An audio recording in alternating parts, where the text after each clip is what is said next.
সিলেট টেস্টের প্রথম দিন শেষে 257 রানে পিছিয়ে পাকিস্তান। প্রথম ইনিংসে 278 রানে অল আউট বাংলাদেশ। লিটনের দৃঢ়তায় বিপর্যয় সামাল দিল স্বাগতিকরা। লিটনের সেঞ্চুরিকে ভাগ্য বলে উপহাস খুররাম শেহজাদের। অস্বীকার না করে পাল্টা জবাব এলকেডির। মাঠের সুযোগ কাজে লাগানোর সামর্থ্য নিয়ে খোঁজা প্রতিপক্ষকে। লাকিনেসের কথা তো ক্রিকেটে তো সবসময় আপনার যে আপনি 100-এ 100 থাকবেন জিনিসটা তেমন না, বাট যা পার্টিকুলার ডে থাকবে সে একটু লাক ফেভার পেলে এটা আরও কাজে লাগায় মানুষ।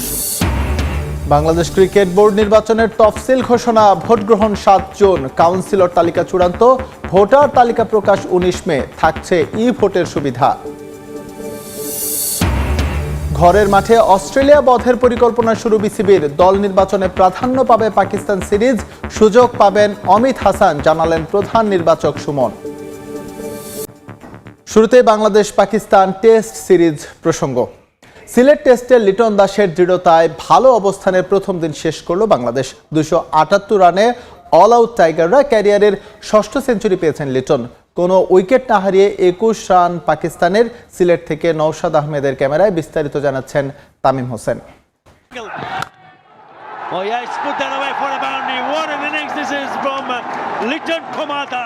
লিটন দাসের অবিশ্বাস্য এক ইনিংস সিলেট টেস্টে তুলে নিলেন ক্যারিয়ারের ষষ্ঠ টেস্ট সেঞ্চুরি। তবে এই শতকের গল্পটা শুধু রানের নয়, ছিল ধ্বংসস্তূপের মাঝে দাঁড়িয়ে একাই লড়াই করার গল্প। লাক্কাতুরায় দ্বিতীয় টেস্টে টসে হেরে ব্যাট করতে নেমেই ধাক্কা খায় বাংলাদেশ।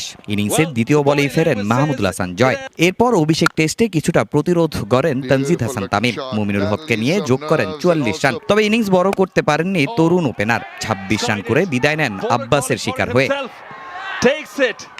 এরপর চাপ আরও বাড়ে মুমিনুলের আউটে। বেশিক্ষণ টিকতে পারেননি এই বাহাতি ব্যাটার। খুররাম শেহজাদের দারুণ ইনসুইং ডেলিভারিতে 22 রান করে বোল্ড হন মুমিনুল।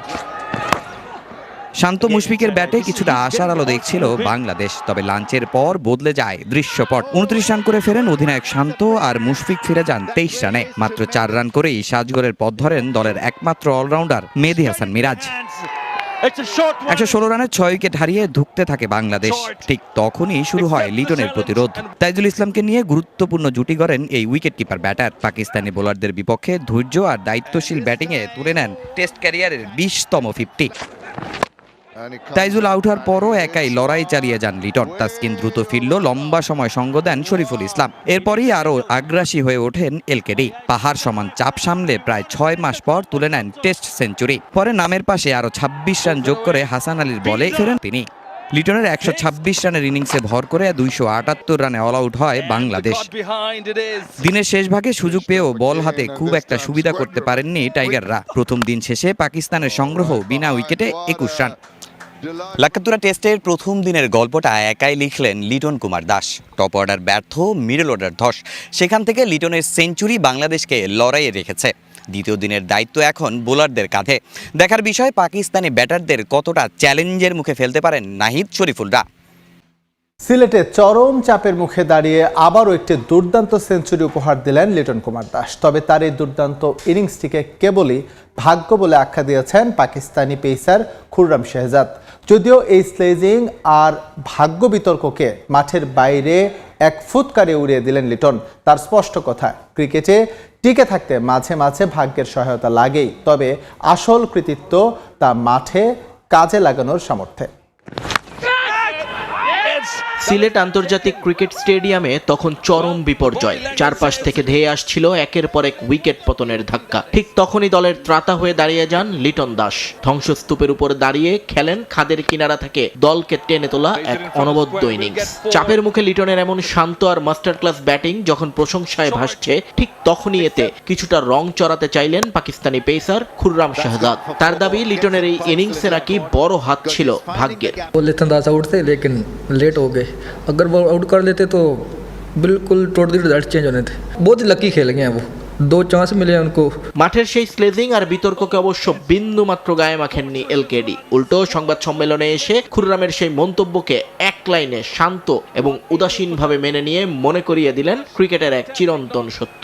সেঞ্চুরি এটা মানুষ বলে কয়ে করতে পারে না, আর আমি এটা নিয়ে খুব একটা চিন্তিতও না যে সেঞ্চুরি করা লাগবে। আমার টার্গেট ছিল যে রানটা কীভাবে বোর্ডে আসে, কারণ যে সময়টা তাইজুল ভাই আসছে আমাদের বোর্ডে রান মাত্র 10 কি সামথিং এরকম, হ্যাঁ 16। তো আমার টার্গেট ছিল যে কীভাবে টিমটা একটা 200 রান পর্যন্ত নিয়ে যাওয়া যায়। লিটন অস্বীকার করেননি, লাক্কাতুরার তপ্ত দুপুরে ভাগ্য তার সহায় ছিল, কিন্তু মাঠের ভেতরে সেই বিরূপ পরিস্থিতিতে কেবল ভাগ্যের জোরে টিকে থাকা যায় না, প্রয়োজন হয় বুক চিতিয়ে লড়াই করার মানসিকতা। পাকিস্তানি পেস আক্রমণের বিষাক্ত সব ডেলিভারির সামনে এক প্রান্ত আগলে রেখেছিলেন তিনি। পরের প্রশ্নে তাই লিটন ব্যাখ্যা করলেন ভাগ্যের সঙ্গে ক্রিকেটারদের আসল সম্পর্কের সমীকরণটা ঠিক কেমন হওয়া উচিত।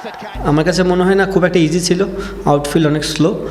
আর লাকিনেসের কথা তো ক্রিকেটে সবসময় আপনার যে আপনি 100-এ 100 থাকবেন জিনিসটা তেমন না, বাট যা পার্টিকুলার ডে থাকবে সে একটু লাক ফেভার পেলে এটা আরও কাজে লাগায় মানুষ। ক্রিকেটের 22 গজ প্রতিদিনই ব্যাটারদের পক্ষে কথা বলে না। ফর্ম, কন্ডিশন কিংবা প্রতিপক্ষের বোলিং ধার সব মিলিয়ে কঠিন সময় আসে, কিন্তু সেই বৈরী আবহাওয়াতেও যারা মাথা ঠান্ডা রাখতে পারেন, দিন শেষে সফলতা তাদের পায়ে লুটিয়ে পড়ে। খুররাম শাহজাদ হয়তো লিটনের ক্যাচ মিস বা ইনসাইড এজ দেখে ভাগ্যকে বড় করে দেখছেন, কিন্তু লিটনের ভাবনা জুড়ে ছিল কেবলই সুযোগের সদ্ব্যবহার। আর তাই ভাগ্য প্রশ্নটি বারবার ঘুরে ফিরে আসতেই নিজের ফিলোসফির পুরো রূপটা মেলে ধরলেন এলকেডি। উইকেট আরও বেটার হয়েছে, আমাদের চ্যালেঞ্জটাও আরও বেটার। চেষ্টা করতে হবে যে তাদের কীভাবে রান ছাড়া বোলিং করে একটা দুটোয় মাঝখানে উইকেট বের করা যায়, কারণ খুব একটা হেল্প এখন নাই এই উইকেটে। বাট আপনি যদি স্টিল ভালো জায়গায় বল করে যান অনেক লম্বা সময়ের জন্য, হয়তোবা তারা ভুল করবে এবং ভুল করলে ওইটা আমাদের কাজে আসবে। লিটনের এই একটা বাক্যেই লুকিয়ে আছে দিনের সারমর্ম। ভাগ্য তো সবার দরজাতেই, কখনো লিটন শুধু ভাগ্যবানই ছিলেন না, ছিলেন অসম্ভব রকমের বুদ্ধিমানও। খুররামের সেই মন্তব্যকে নিজের ব্যাটের ধার আর কথার জাদুতে তাই এক নিমিষে ম্লান করে দিলেন তিনি। ঘোষণা হলো বিসিবি নির্বাচনের তফসিল। 7 জুন অনুষ্ঠিত হবে ভোট গ্রহণ ও ফলাফল ঘোষণা। এর আগে যাচাই বাছাই শেষে চূড়ান্ত ভোটার তালিকা প্রকাশ করা হবে 19 মে। এর পরদিন শুরু হবে মনোনয়ন বিতরণ। 25 মে চূড়ান্ত হবে প্রার্থী তালিকা। বিসিবিতে নির্বাচন কমিশনের মিটিং শেষে তফসিল প্রকাশ করা হয়।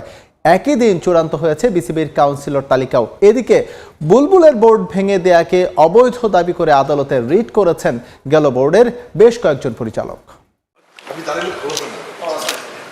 আবারও শুরু হচ্ছে বিসিবি নির্বাচনের উত্তাপ।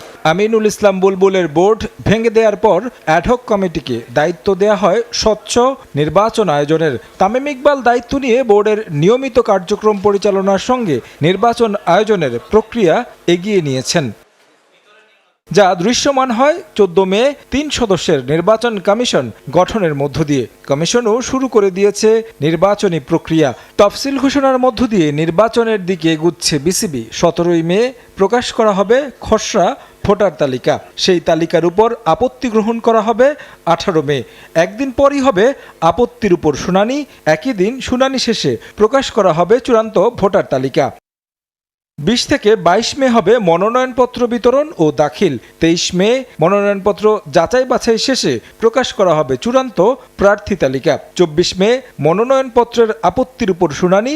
25 মে প্রকাশ করা হবে চূড়ান্ত প্রার্থী তালিকা। গেল বুলবুলের বোর্ডে ব্যালট প্রক্রিয়ায় ভোট গ্রহণ নিয়ে নানা সমালোচনা হলেও এই কমিশনও রেখেছে পোস্টাল ভোট। 25 মে প্রযোজ্য কাউন্সিলররা আবেদন করতে পারবেন ব্যালটে ভোট দেওয়ার। 1 থেকে 6 জুন পর্যন্ত ব্যালটে ভোট দিতে পারবেন তারা। 7 জুন অনুষ্ঠিত হবে আনুষ্ঠানিক ভোট গ্রহণ। বুলবুল 5 তারকা হোটেলে নির্বাচন আয়োজন করলেও তামিম ইকবালের বোর্ড নির্বাচন আয়োজন করবে ক্রিকেট বোর্ডে। একই দিনে ভোট গ্রহণের পর গণনা শেষে ঘোষণা করা হবে ফলাফল। একই সময় চলমান থাকবে অস্ট্রেলিয়ার বিপক্ষে হোম সিরিজও। তামিমের বোর্ড নির্বাচনের প্রক্রিয়া শুরু করলেও বুলবুল এখনও নিজের পদ ফিরে পেতে মরিয়া। তাদের বোর্ড অবৈধভাবে ভেঙে দেয়া হয়েছে বলে আদালতে রিট করেছেন বুলবুল, ফারুক, পাইলট সহ আগের বোর্ডের 12 পরিচালক। রিটে কেন বিসিবির নির্বাচিত কমিটি ভেঙে অ্যাডহক কমিটি গঠন আইনগত কর্তৃত্ব বহির্ভূত হবে না তা জানতে চেয়ে রোল জারির আবেদন করা হয়। বিচারপতি ফাতেমা নজিব ও বিচারপতি AFM সাইফুল করিমের সমন্বয়ে গঠিত হাইকোর্ট বেঞ্চে এই আবেদন শুনানি হতে পারে। বিবাদীর মাঝে আছেন তামিম ইকবাল, বিসিবির সাবেক প্রধান নির্বাচন কমিশনারও। এর আগে অ্যাডহক কমিটির কার্যক্রমের বৈধতা চ্যালেঞ্জ করে করা রিট গেল 11 মে খারিজ করে দেয়া হয়। ক্রিকেটের আরো খবর, অস্ট্রেলিয়া বড় দল, তবে সিরিজ জিততে আত্মবিশ্বাসী টাইগার টিম ম্যানেজমেন্ট।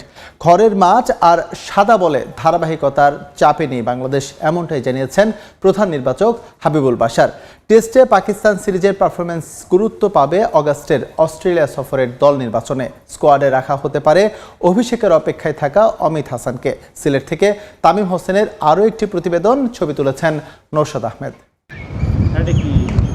ব্যস্ত সূচিতে বাংলাদেশ, পাকিস্তানের বিপক্ষে লাল বলের লড়াই শেষে আতিথ্য দিতে হবে অস্ট্রেলিয়াকে। 15 বছর পর বাংলাদেশের বিপক্ষে ওয়ানডে সিরিজ খেলবে মাইটি অজিরা। দ্বিপাক্ষিক হলেও টাইগারদের চিন্তা 2027 বিশ্বকাপে সরাসরি অংশগ্রহণ। শীর্ষ 3 পেসার বাদে বেশ শক্তিশালী দল ঘোষণা করেছে অজিরা। ক্যাঙ্গারু বদে পরিকল্পনা সাজাচ্ছে টাইগার নির্বাচক প্যানেল। এই সিরিজ নিয়ে বাড়তি চাপের কিছু দেখছেন না প্রধান নির্বাচক। দলে যারা আছেন অথবা যারা আসতে চান, একটা সুস্থ প্রতিযোগিতা হোক। যদি যত বেশি পারফর্মার তত আমাদের জন্য ভালো। সো আমরা চাই যে আসলে অনেক পারফর্মার আসুক, সবাই ভালো খেলুক, তাহলে দলের মধ্যে প্রতিযোগিতা অনেক বেশি থাকে। সো আমরা এখনও কোনো চিন্তা করিনি, বা ডিপিএলটা আমরা খুব ক্লোজলি মনিটর করছি, কে কেমন পারফর্ম করছেন। অস্ট্রেলিয়াকে আতিথ্য দিয়ে আগস্টে অতিথি হয়ে অস্ট্রেলিয়া সফর। 23 বছর পর সেখানে টেস্ট খেলার সুযোগ। সাদা বলে কামিন্স, স্টার্করা বিশ্রামে থাকলেও ফিরতে পারে টেস্ট সিরিজে। অবশ্য প্রতিপক্ষ নিয়ে ভাবছে না টিম ম্যানেজমেন্ট। স্কোয়াড সাজাতে প্রাধান্য দেওয়া হবে পাকিস্তান সিরিজের পারফরমেন্স। সেরকম কন্ডিশনের সফলার মতো খেলার মনে বাংলাদেশ দলের হাতে আছে। সো ডেফিনেটলি আমার মনে হয় যে Australia definitely strong side, but এবার হয়তো আমরা একটু হলেও চ্যালেঞ্জ দিতে পারবো বলে আমি আশা করছি। পাকিস্তান সিরিজ দিয়ে প্রথমবারের মতো দলে ডাক পেয়েছেন তরুণ ব্যাটার অমিত হাসান। যদিও তার অভিষেকের অপেক্ষা বেড়েছে। অজি সফরেও আছেন নির্বাচকদের পরিকল্পনায়, কিন্তু জয় সাব্বানদের এই সিরিজের পারফরমেন্স কিছুটা চিন্তায় ফেলেছে বাশারদের। যাকে দলে নেই কন্টিনিউ করার প্ল্যান করে নেই, সিরিজ বেস তো আসলে নেই না। অমিত হাসান আসলে দেখুন, অনেকে আমাদের তো অনেক খেলার, যেমন হাসান মুরাদ খুব ভালো করে, কিন্তু তার সুযোগ হয়নি কম্বিনেশনের কারণে। নাইম হাসান খুব ভালো বোলিং করছেন, টিম কম্বিনেশন দলে আসতে পারছেন। সো অমিত হাসান ভালো করেছেন, বাট টিম কম্বিনেশনে একাদশে আসতে পারছেন না। সো ইট ডাজন্ট মিন যে তিনি আমাদের চিন্তাভাবনার বাইরে চলে গেছেন। আমরা যখন কাউকে নিয়েছি তাকে কন্টিনিউ করার চিন্তাভাবনা করে নিয়েছি। 9 জুন থেকে শুরু বাংলাদেশ অস্ট্রেলিয়া ওয়ানডে সিরিজ। চট্টগ্রামে টি-20 শুরু 17 জুন থেকে। আর আগস্টে 2 ম্যাচের টেস্ট সিরিজ খেলতে অস্ট্রেলিয়া যাবে বাংলাদেশ।